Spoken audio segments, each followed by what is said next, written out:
Kemitraan plasma sawit seringkali diklaim mensejahterakan masyarakat. Mitos-mitos ini adalah cara perusahaan merampok petani. Benarkah begitu? Simak video ini untuk mengetahui fakta sebenarnya.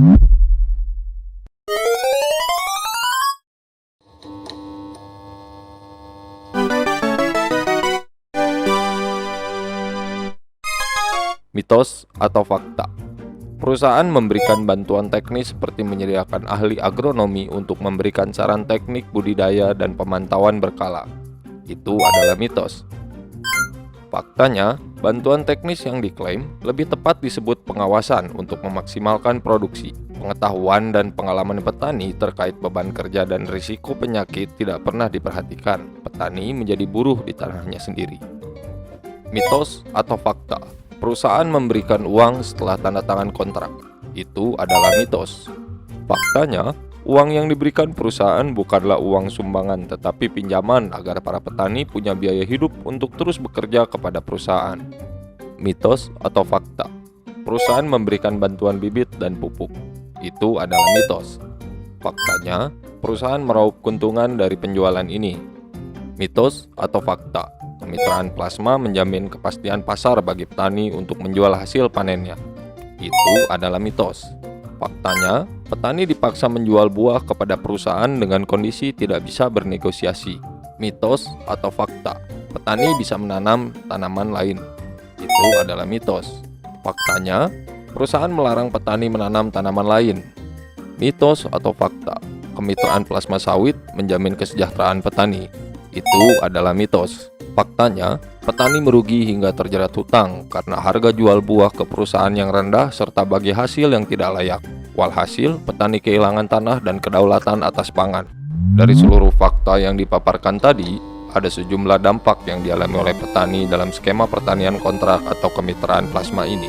Berikut dampak tersebut. Petani terpaksa menjual tandan buah segar dengan harga murah akibat perusahaan menentukan harga secara sepihak. Selain itu, kondisi buah petani seringkali rusak karena perusahaan telat mengangkutnya.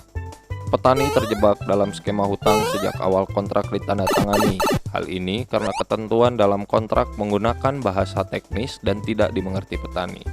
Di Kabupaten Buol, Sulawesi Tengah, Indonesia, hutang ini bisa mencapai ratusan miliar.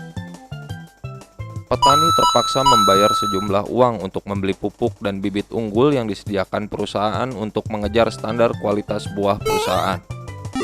Petani perempuan mengalami beban ganda karena harus merawat kebun sawit dan mengerjakan pekerjaan rumah tangga.